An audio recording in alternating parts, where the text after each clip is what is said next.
This is not going to be your average Herb Baumeister video where I tell you the same story over and over. Like I said a couple videos ago, the video about experts and peer-reviewed work, the more you dig into a subject, any subject, you find glaring inconsistencies from quote-unquote experts and mountains of bullshit. What you find in these lone wolf cases is a strange trail of impossible coincidence and a pattern of alleged police incompetence. And I assure you that this has nothing to do with incompetence at all. It is something else entirely.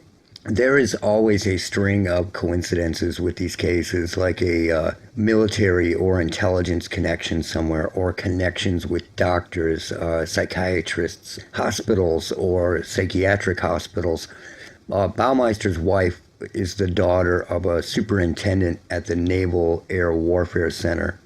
And there are many others. Baumeister's father was a doctor, and Baumeister was sent to psychiatric hospitals at different periods of his life for examinations. And once he actually stayed there for, I believe, 2 months. His father actually sent him there after he was married. After Baumeister was married, he sent him there as an adult. So, you know, there's a lot of weirdness to this case, but we're going to skip all of the murder and all the weirdness of his house being used as a body farm and basically go to the end. That is what I want to talk about.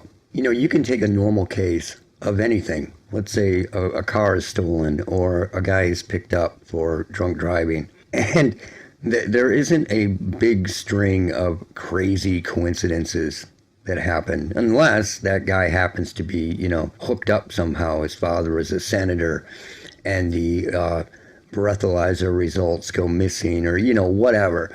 You know, that doesn't happen. It just doesn't happen. But in cases like this, there is just coincidence after coincidence after coincidence, and it just becomes mind-numbingly ridiculous to believe that this just happens, right? It doesn't. So let's move along and let me tell you some facts that have to do with this case. But before we get into the end of Herb Baumeister and what happened, I just want to prove a point. There is an art form to hiding information in plain sight. You spread information 10 lines down and throw it in, a number, a date, whatever, on another page. There is an art form to all of this. These are all the people who went missing, right, and the dates that they went missing. Now, this is very important. Alan Lee Livingston, 27, he went missing August 6th, 1993. Now, these are supposed to be in chronological order. August 6th, 1993, in Indianapolis. However, they keep going in chronological order. Then at the end, Manuel Resendez, 34, he went missing also August 6th, 1993. That's the same date. Has no one noticed this? So Alan Lee Livingston, August 6th, 1993, and Manuel Resendez, August 6th, 1993. And both bodies were found on Herb Baumeister's property. So you're telling me that Herb Baumeister was able to lasso in 2 victims on the same day and hide them in his yard, huh? It's kind of weird. One more thing that's strange is he was said to burn, cremate basically, and then pulverize the bones, because anybody who knows anything about fire or temperatures knows that fire and even cremation doesn't destroy bone. It's a lie. It's a wives' tale that people believe. It's a myth. So he was supposed to destroy the bones and then scatter them throughout his yard, right? But one of the things that brought him down was his kid found a skull in the yard, brought it to his mom. She made the kid take her to where they found it. And there was a skeleton laying out in their backyard like it had just laid down and died, right? Whole skeleton. Now, that doesn't sound like a serial killer trying to hide his stuff. It almost sounds like somebody was operating in parallel with him. Very strange, right? Could you imagine being a serial killer and then you go out to find a skeleton on your property, how crazy that would be. You would think that someone was on to you and then doing the same thing to you. It's a very strange situation because it doesn't fit his MO. Yes, he was sloppy, but he didn't leave skeletons just laying there for his kids to find. He knew that his kids walked in that woods. That's what they did. So it's a very, very strange situation. But let's get into the good stuff. So at the end of this whole debacle, Herb Baumeister's wife let the police search the property. They find bones, like immediately, as they say. And Herb Baumeister takes off in his car. The police allow him to do this. They don't seem concerned at all. And Herb Baumeister drives from Indiana probably into Ohio or straight into Michigan, and either came through Detroit and crossed the Ambassador Bridge or went up to Port Huron and crossed the bridge there. He got into Canada. Now, let me give you the details of this because this is very, very important, and a lot of people out there get this wrong. While Herb Baumeister was traveling, he stopped and he was sleeping. This guy was an avid videographer, right? There were hundreds of videotapes in his house, and all of these videotapes went missing when he went missing. Everything went missing. So a cop came up to Baumeister, who was sleeping in his car, and that cop noted everything that was in his back seat. There was an overnight bag, there was envelopes, newspaper, piles of unidentified papers, and most importantly, videotapes, lots of them. The cop noted that. So after that, the cops left. They had found him sleeping. They left him alone. He said he was just resting on his travels. Right after that, a day or two after that, he was found in a park at the beach on the lake in Canada, right there, across from Michigan, with a .357 Magnum bullet to the head, right? But there was no gun. Now, a lot of people have said stuff. There was no gun. Police came up with a theory. And they came up with a theory that someone came along and stole the gun. So, to make this clear, the police are called to a scene on a beach. There is a dead man who was purposely posed with dead birds purposely placed around him. The entire scene looks alterish, like something from a Hollywood film of a serial killer, like Silence of the Lambs or something. There's a bullet hole in his skull from a .357 Magnum, which is a big-ass gun, but the gun is nowhere to be found, vanished. The overnight bag, the envelopes, the newspapers, the piles of unidentified papers, and the videotapes that he was noted to be traveling with are all missing, vanished from his vehicle.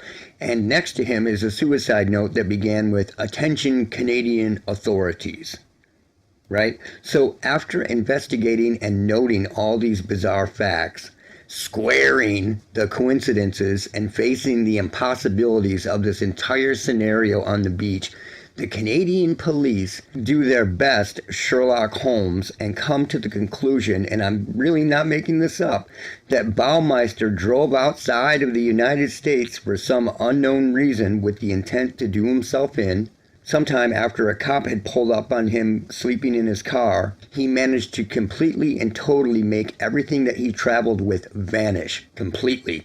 Then he posed himself in a ritualistically Hollywood way with dead birds around him and takes himself out with a .357 handgun, and even the gun vanishes. But not to worry, because the Canadian authorities have figured that out too.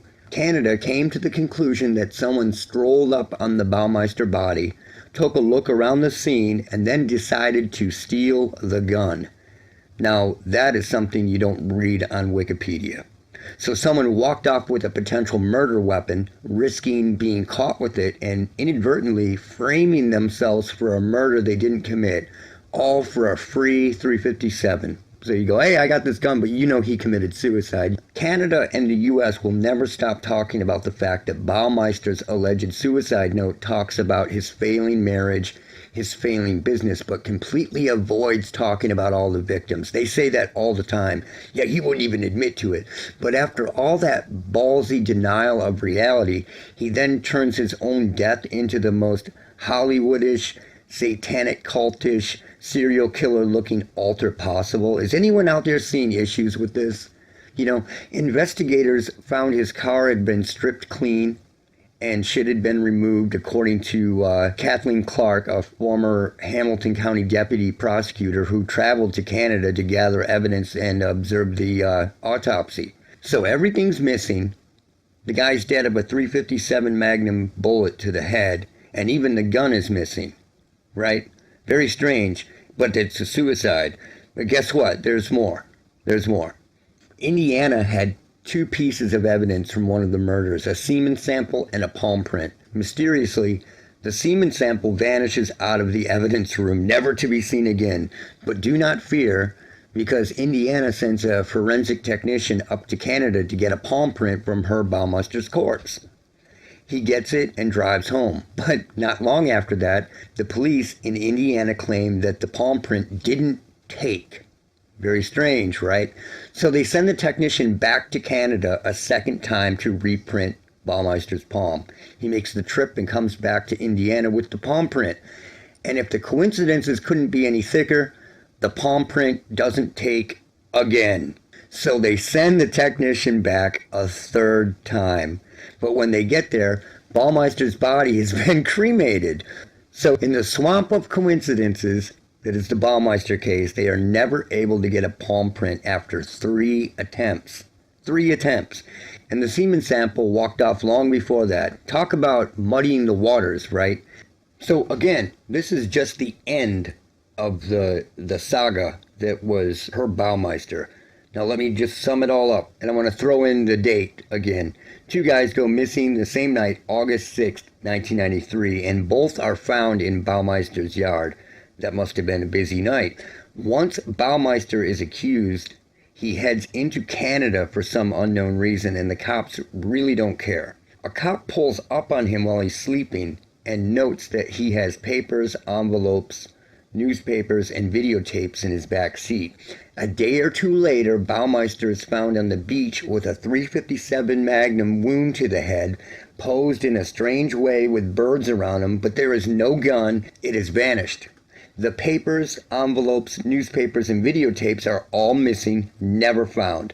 The police come to the conclusion that he offed himself and someone randomly walked off, stealing a potential murder weapon. Great work there. The forensic tech travels to Canada to attain a palm print of Baumeister, but the palm print doesn't take twice. On the third attempt, he finds out that the body has been cremated. Oops. These are Epstein-level coincidences. Epstein level, right? And, you know, how many times has some dude gone to a river or somewhere to throw a gun in the water and some dive team finds it? You know, they go to dumps, man. They track shit down. You hear about it all the time. They go to dumps and find where all the trash was taken. But they didn't find those videotapes, dude. There's something up with that. They couldn't find those? Really? There is some high-level shit going on there. And this is just the end, you know, except for the dates that are weird that I found. This is just the end of Baumeister's life. There are people right now online that are talking about this, and if you look it up, like Baumeister suicide, they always say he took a .357 to his head. No one ever mentions the gun, because there wasn't one. The private investigator that was involved with the case has stated this over and over, and I'll show that to you right here. He was kind of the guy who is credited for, like, kind of cracking the case, right? So here's what he says about the gun. But there was no gun found. Canada, their theory is that somebody came along and saw him and saw the gun and stole the gun. That's their theory of what happened with the gun. You can't make this stuff up. That's what Canada's saying, because there's no gun. Could you imagine that? So let's say that you have a family member, and this happens to a family member, and there's no weapon there, and they have a bullet hole in their melon, and the cops tell you that, yeah, they killed themselves. And you're like, what? What are you talking about? And they're like, yeah, it looks like somebody came along and stole the gun. Really? You couldn't make this stuff up, man. This case has so many inconsistencies and strange coincidences that it is unbelievable. And when I say that, I don't mean it like, wow, that's unbelievable, man. No, I mean it's unbelievable, period. Now, I wanted to show these inconsistencies because there is something about her Baumeister that I have found that no one has talked about, and I want to get into that, but I'm going to save it for another video, probably my next one.